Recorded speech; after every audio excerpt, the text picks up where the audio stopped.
Welcome to the Juicebox podcast. My name is Matthew. And I'm Brileigh. And in this series of conversations, we'll be sitting down with the builders and community members of the Juicebox ecosystem. Today we'll be talking with Jacopo from Slice.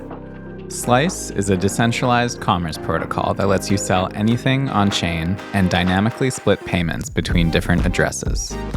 In this episode, we talk about Jacopo's background and how Slice got started, the synergy between Juicebox and Slice, as well as a glimpse into how Blunt Finance is disrupting the VC funding model. We hope you enjoy this week's show. All right. Welcome, Jacopo. Thank you for joining us today. How's it going? Thank you for having me. All good, all good. It feels fitting to be chatting with another crypto coven right now, since it's the season of the witch. Yeah, exactly. So why don't we get started? Can you tell us a bit about your background and what you were doing before you got into crypto? Sure. So I'm an industrial engineer, actually a materials engineer. And I think it was around 2016 or 2017 that I got into the crypto space. At the time, I was not really much into development. I ended up being a software developer afterwards. But I was mostly focused about what the blockchain was disrupting and what the technology itself started from the infamous Satoshi Nakamoto white paper. After that, I kind of ended up going into the rabbit hole and learned development and became a developer. After some year and experimenting and doing stuff in and off crypto in 2020 or 21, I started working on Slice, which is my main work that I've done in this space. Can you tell us about the type of work that you were doing as a materials engineer and then how you started getting involved in software engineering? They seem very different, but maybe there's a lot of similarities that I'm not familiar with. Yeah, no, absolutely. They're totally different. My academic career was that of a material engineer focusing on nanotechnology. I've done some research work. My main one has been in London. But after finishing university, I decided to go for the startup career instead of the research academic career. I started a lot of experiment with startups and projects and several side projects that I launched on product hunts and the likes. It wasn't actually after that long that I started getting into crypto. What happened is that a bunch of friends that wanted to do something related to blockchain, and I coincidentally was studying blockchain for myself because I was curious about it. And so I ended up helping them more on the business side than on the technical side. That eventually ended up being us writing a book about blockchain and how it can be used in business. This is an Italian book, so it's only for Italian audiences, but it's been a while. I'm just curious, what was it about the Bitcoin Whitepaper that you found so interesting? Like, what was it about it that pulled you in? I guess it's a bit hard to describe the feeling that you have. I think many of us in this space went through it. The first time that you read the Bitcoin paper, especially if you weren't in the Web3 and crypto space at first, how it conveys the kind of revolutionary technology that you get out of reading the white paper. And it's hard to put into words, at least for me, but it inspired me a lot to get into this space. Totally. I remember when I was first getting into crypto, it wasn't white papers, but it was mostly Chris Dixon's writing and the way he wrote about Web3 that really pulled me in and motivated me to read more and more as I learned more about the space. For people listening who might not be familiar, what is Slice? Okay, so Slice is the centralized commerce protocol. It allows to buy and sell anything fully on chain and also split payments dynamically between multiple addresses. So it's kind of both a payments infrastructure and a platform for decentralized storefronts. If you think about Web2 services, it's basically a mix between Stripe and Shopify, but which is also composable with the entire Ethereum ecosystem. So for example, you could create a decentralized store that fully lives on chain that sells NFTs, tickets, merchandise, services, literally anything. And then customers can just go onto the web page and buy this product with a familiar add to cart experience, in the case of Slice, where purchases can happen in either Ether or any ERC20 currency. And then finally, we have this splits mechanic that is able to handle complex splitting that can be used on the store side to handle the split logic. And where did this idea come from? So the Slice idea actually comes from an experiment I was doing 2 years ago. I was trying to figure out if there was a way to come up with that NFT that could have an objective value instead of a subjective one, which is quite different from what I just told you about. But eventually, this idea led me to this concept of using NFTs. In the case of Slice, these are semi-fungible tokens that basically represent a slice of the earnings of a project that is related to them. So what happened with Slice is that each project that you create on it, each decentralized store, the ownership is subdivided in a number of slices, and each of them will give you a part of the ownership of the project and its earnings. So it started as a way to explore how this could be, and then eventually evolved into a decentralized store protocol. Interesting. So you mentioned coming to an objective value of an NFT, like finding a way to do that. Why were you interested in that? That's a very narrow interest in NFTs. I would say it's also maybe not the dominant interest of most people working in the NFT space. So why were you interested in finding this objective value for an NFT? And because it's a very interesting entryway into a commerce protocol like Slice. Yeah, so first of all, I mostly see NFTs not as picture of monkeys, but more as a technical tool that can be used for a lot of different needs. So again, for example, in Juicebox, an NFT represents the ownership of a project. On different other protocols, depending on how the NFT is used and what rights are attached to it, you can build custom experience on top of them. So first of all, this is how I mostly see NFTs. And so I guess it was around the time where NFTs were booming, where I saw all this wild valuation that this NFT was having due to demand and that was in the space. I just came up with a question like, how would you make it so that an NFT would have some base value, some corresponding value that is grounded into something? And so that when the buyer actually makes an offer, it's not purely depending on demand and offer, but it has something that is based upon. And this was the main question that I asked myself. And the answer was, if the NFT that you're buying gives you a part of the earnings of a project, you can say that, for example, this project gives you 1 Ethereum per year for every slice. I'm simplifying it a lot. Well, you as a buyer, you could say, okay, I'm not going to pay 100 Ether for this slice if I know it's going to give me 1 Ether per year. It would be too high. So you have a base for evaluating the project. Of course, there are a lot of other aspects that come into play, such as the prospective growth the project has, and basically all the mechanisms that come into place when you, for example, when you evaluate a company. But yeah, I thought it was the thing that made most sense to link an NFT with some sort of objective value of another project. Yeah, it reminds me a little bit of a Juicebox project. The treasury sort of backs up the token in the sense that if a project has overflow configured, you can always redeem your tokens against the treasury. And so there's almost like a backing. Mm-hmm. It reminds me a little bit of that, but obviously in a different context. Okay, so we're just going to try and break down Slice a bit. So slicer versus a slice. So a slicer is the contract that is going to set up a split so that it would route payments to a set of addresses, right? And then slices. Can you just dive into a little bit of these two things, and then we can get into Superowners and Superowner slices?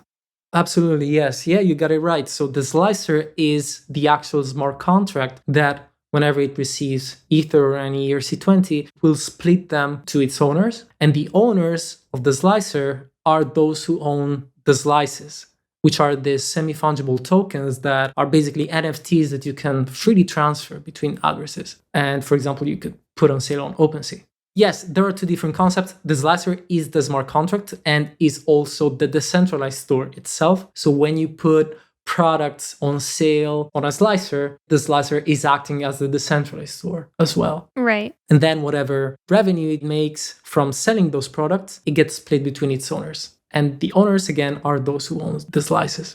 And what is the role of Superowners and Superowner slices?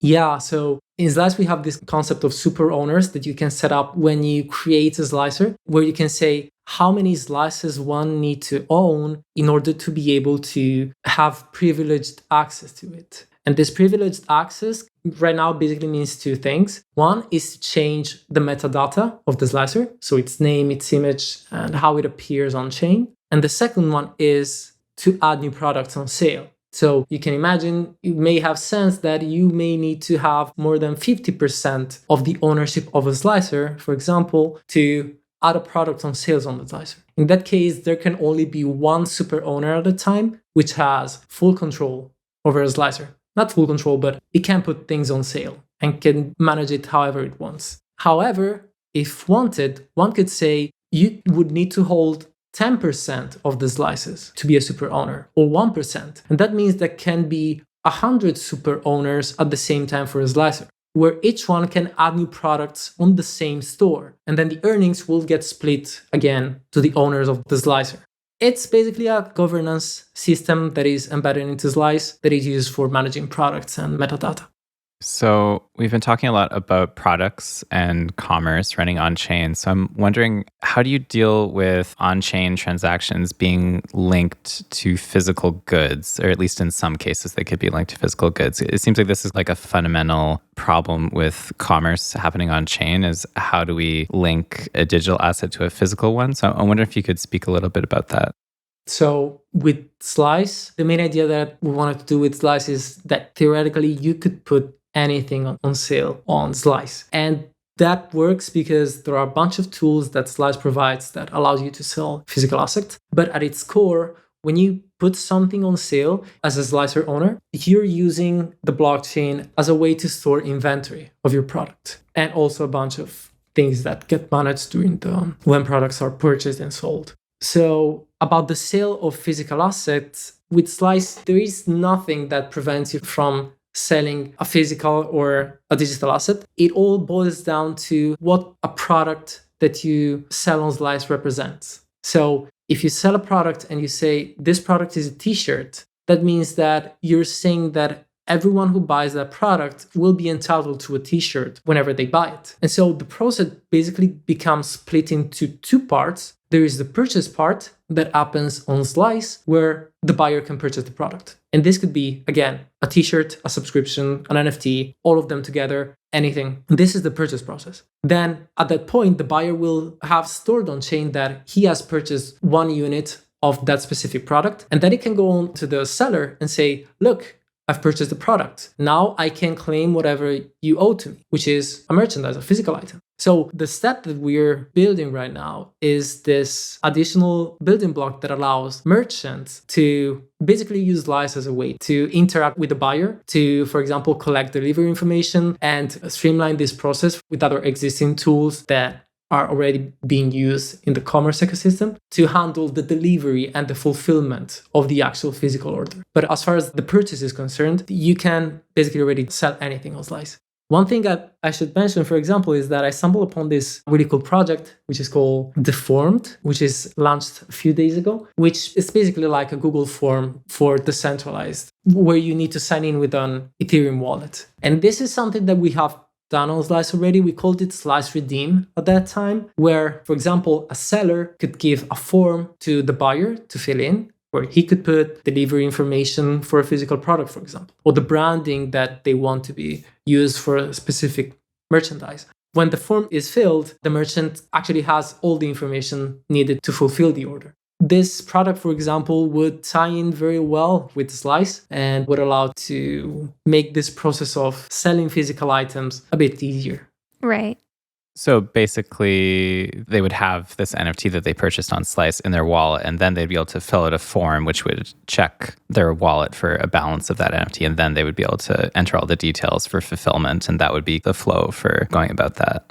Yes, but there is a note. You mentioned the NFT, but by default, products are not NFTs. So when you purchase a product on Slice, that does not give you an NFT in your wallet. What that does, it basically changes the state on the blockchain that says that your address, the buyer's address, has purchased a unit of a certain product, but it does not give you the NFT automatically. The seller, if he wants to, he can choose to mint you an NFT, but that's a different story. I mean, it could be used that way as well. What have been a few of your favorite use cases for Slice so far?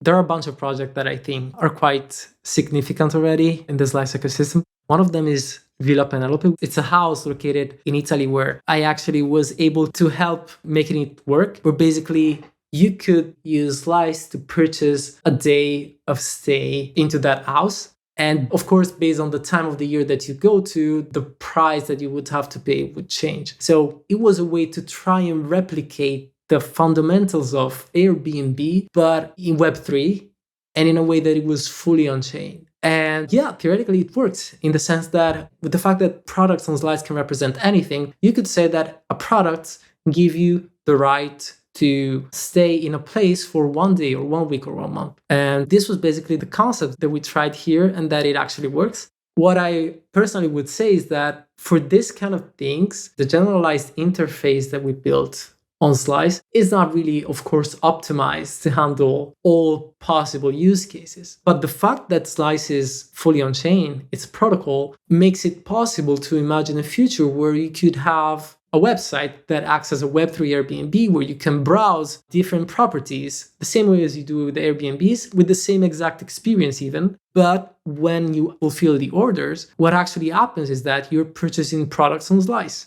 And that is, of course, the complexities of this process can be hidden from the user experience. And this is something that I personally look forward to. I think there's a lot of cool experimentation that can be done by leveraging the concept of Slice being adaptable to all these different kind of use cases. It's really exciting for me as a builder of the protocol to imagine all this kind of stuff. So maybe one potential vision for the future of Slice is that builders would actually make alternative front ends using Slice for the contracts. Oh, absolutely. And that would enable them to build these different experiences, whether that's an Airbnb or selling goods in a store. So that's kind of the vision for where you could head from here.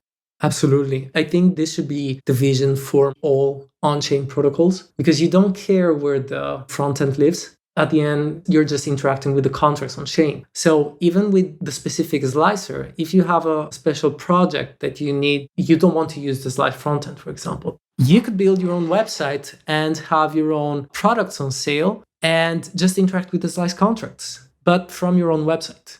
And you could do that no matter what slicer it is, what product it is. And in this case, we were talking about a whole platform that could create this kind of different products that could behave in a sort of different way.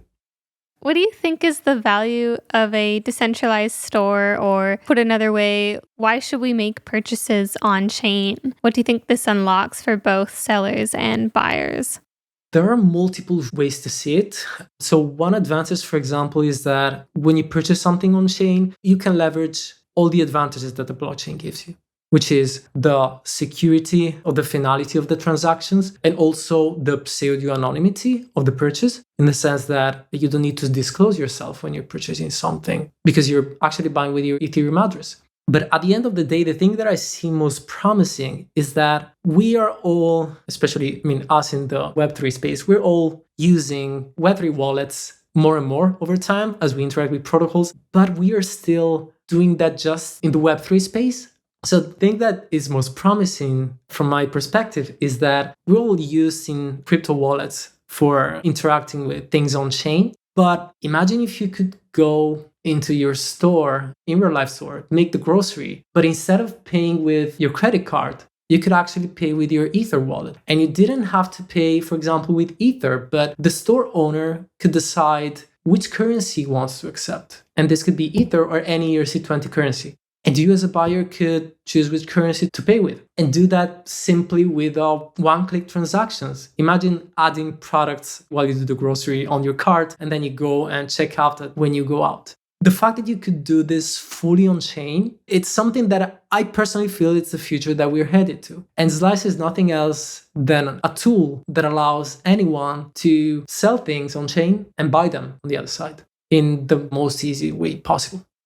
Can you tell us about some of the challenges with building Slice? It feels like in a lot of ways, building a really powerful tool like this, because the possibilities are so endless, it can be difficult to explain. It's kind of counterintuitive, but it's a little bit like Juicebox in that once you get it, the possibilities are just so open. But because it's such a fundamental infrastructure, it can be difficult because users have to come to the protocol and bring their own ideas and their own applications and maybe even build their own front end. Do you have any thoughts on what some of the challenges are that you're facing with building Slice and getting it to be more widely adopted?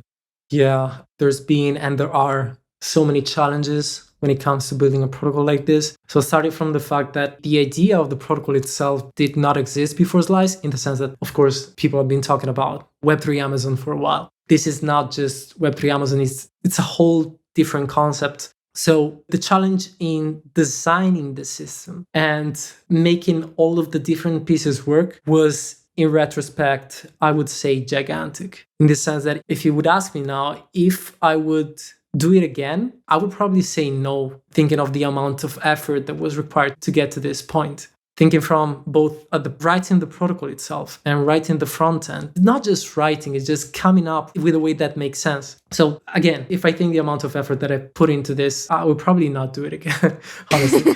But the actual challenge that we're facing now is that this is such a new concept, a new way to view things, that it's hard to make people understand what you're actually building and what it can be used for. So there's a lot of effort that I think it needs to be put in general in the Web3 space, and I can see this firsthand on Slice, into facilitating the user experience and the explaining of what a protocol does and why it does it. And it's most of the time not easy at all. And this is the area that we're focusing right now. We have a few things that are coming up in the near future, and I can mention two of them that I'm really, really excited about, that will allow us to finally make it possible for people to truly understand what you could use Slice for. A few applications that basically are only possible using something like Slice. One of them is something that we're calling Merge to Earn, which is, it's not related to the product side of Slice, but more on the way it handles splitting of earnings. And so it will be a system that is based on Slice. Actually, it's an automation for GitHub that will allow developers and contributors in general to be rewarded with a part of the project that they're developing for, in a totally permissionless way and without leaving GitHub. So this is something that I'm not going to talk too much about this because we're still finalizing things and you're probably going to see some of it soon. Okay, so basically it would reward contributors on GitHub. So they contribute to a code base and then they get a stake in the project, almost like equity in return for their contributions. Is that the idea? Yeah, very similarly. So in this case, the slicer would represent the GitHub project. And when you make a contribution on the project on GitHub, you could specify how many slices you want to receive. And so over time, the ownership of the project gets split between the new contributors. And then all the donation or all the earnings that the project does could be redirected just straight to the slicer. And the slicer would pay the contributors that have worked up to that point. Very cool. And you also mentioned a second one that you were going to tell us about. The second thing is actually a feature that we're about to release that is already supported on the protocol side, but it will land finally on the interface, which is the most requested feature that we had, which is related to the ability to support ERC20 as a currency, both for products and for slicers. So, for example, merchants could decide to sell their products in multiple currencies, both Ether and any ERC20 currency at the same time. So let me make an example for Juicebox. Juicebox could say, I could sell a t-shirt and anyone could buy it using JBX. And this can be a very powerful tool, for example, in DAOs, to give utility to their tokens and allow users to leverage it and easily build something based on the token. Wow, okay. And speaking of DAOs, Slice, the protocol, is governed by Slice DAO with the SLX governance token. Could you tell us what are some of the motivations behind governing Slice as a DAO versus a private company?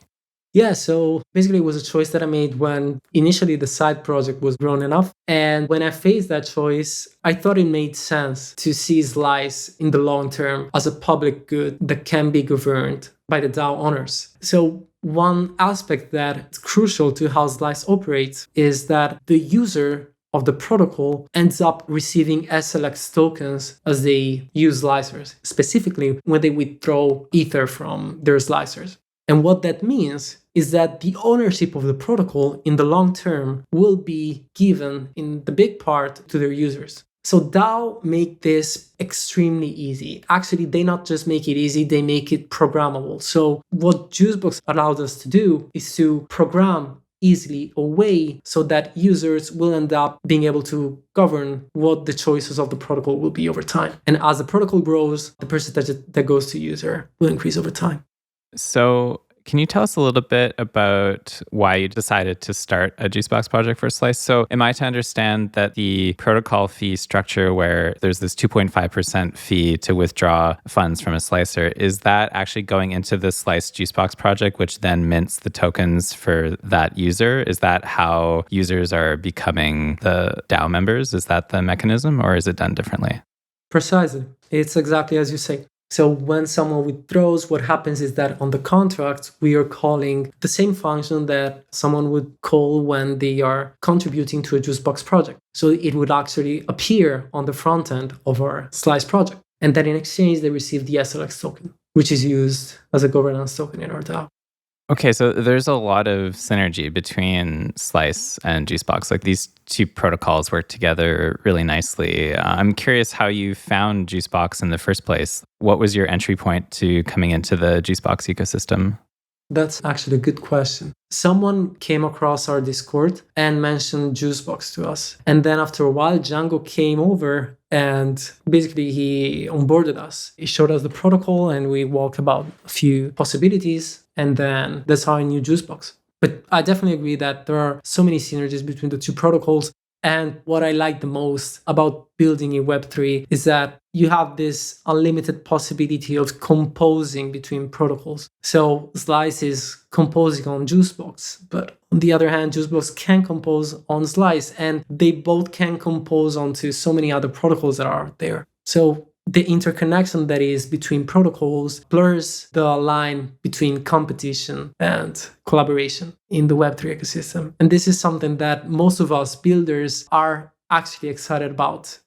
Yeah, I mean, I think one of the things that I'm most excited about with Slice is the idea of builders working on top of the protocol and building alternative front ends, and that really opening up the possibilities for what you can do with the Slice contracts. Like the slicer is the primitive, but there's so much that can be built on top of that. And speaking of the synergy between Slice and Juicebox, you're working on a project called Blunt Finance with Django, which is a tool to manage term sheets and fundraising, but out in the open in a transparent way. So venture capital, but make it transparent. And it's funny because Brileigh and I are actually watching Silicon Valley right now. I don't know if you're familiar, but among other things, it's about the pitfalls of VC culture and everything happening behind the scenes while a startup is trying to bootstrap itself and get started and hopefully try to make a product along the way while dealing with all these other political and financial concerns. So I'm wondering, what were your motivations to start working on Blunt Finance, and why is it important for fundraising like this to happen out in the open in a transparent way? Yeah, so one of the things that Juicebox, I think, changed is that it levels the field in the fundraising space. So it doesn't matter if you're a VC or common folk. You can just go into a Juicebox project and donate and get the same terms that everyone gets. And this is something that is truly, truly powerful, especially for the emerging DAO ecosystem.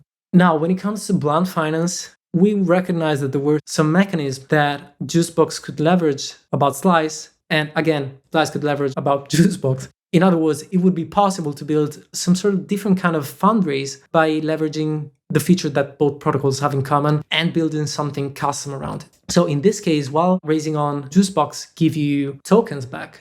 So when you give something, you know how many tokens you're going to receive. The ownership with respect to the total that you own will get diluted over time as new contributors come in. And this is not the way that usually fundraising work in the normal system. When you fundraise, you basically give out percentage of the equity of your company. So specifically, in the case of Slice, this problem actually came up when I was looking at the different ways that I could fundraise on Slice. Now, since Slice is a DAO and since our treasury is on Juicebox, I wanted for the fundraise to happen on Juicebox no matter what, because otherwise you would have a lot of complexities coming over, and also it just feels the way it should be.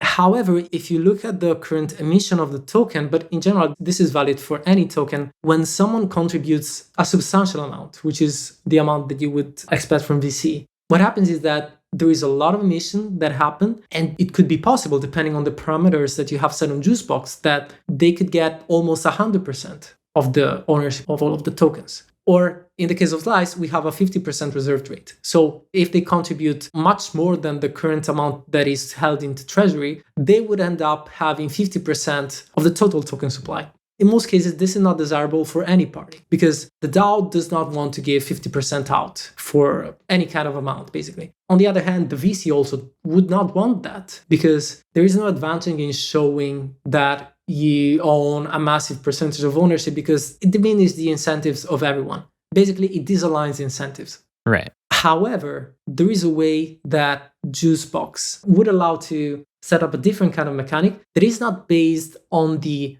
amount of tokens that you receive straight away, but is based on the amount of token that you will receive in the future. And that is the reserved rate. So to sum up, the concept behind Blunt Finance is that we plan to use the reserved rate as a mechanic to align incentives of the investor that may want to have not a certain amount of tokens, but a certain amount of percentage of the total supply. And that percentage will not get diluted over time. Actually, what happens is that it will asymptotically tend to the percentage that is given to him during the blunt round. And now this changes the incentives. This basically allows you to set up a different kind of round where you're not fundraising in exchange of tokens, but you're fundraising in exchange for a share of future emissions of the tokens.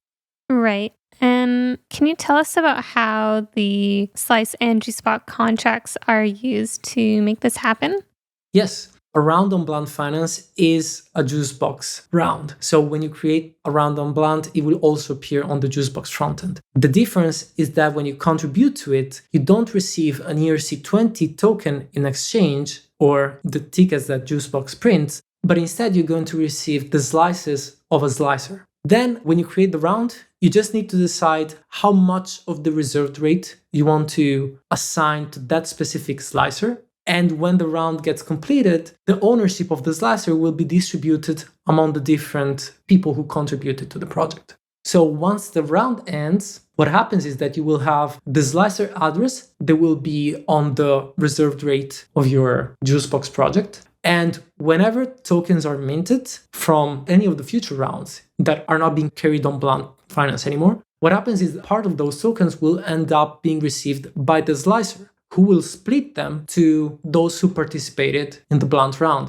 according to the amount that they contributed. At the same time, I should mention that slices are always transferable. So the owners of these slices can at any time decide to transfer them or to sell them in the open market, for example, on OpenSea. And this basically tokenizes the reserve rate of Juicebox in a way. And yeah, this is basically how it works. How do you think Blunt Finance is solving some of the problems or weaknesses with traditional VC funding models? I think it definitely brings transparency into how this is managed because both Juicebox and Slice are as much transparent as it gets. And at the same time, it brings flexible yet well-defined rules that adheres to those that are already used in the startup ecosystem, but in the Web3 space and with tokens. The ability to share a part of the future emission of the tokens is something that is intrinsically very powerful and that can be used in very cool ways, I think. So slices are ERC 1155s, right? Yes. So one of the things that could happen with this is that I could contribute to a round and what I'm receiving in return are slices. So I would actually be able to trade my stake really easily, right? In other words, that share, which is represented by my contribution, would be then exchangeable in a much more flexible way than it would otherwise, right? Yep, absolutely. But I will add that, for example, when raising for crypto protocols, it's common that the tokens that investors receive are usually vested. So it is possible to leverage what Slice protocol provides to lock the ability to receive the tokens for the slicer or to transfer the slices themselves for a predefined amount of time. You could participate to a round, but you cannot receive the tokens before 1 year, or you cannot transfer the slices themselves before 6 months, for example. You have these rules that kind of ties in well with how everyone is already used to think of. Okay, so Blunt Finance would also be able to handle vesting. It would also be able to have all of those mechanics built into it as well. Okay, cool.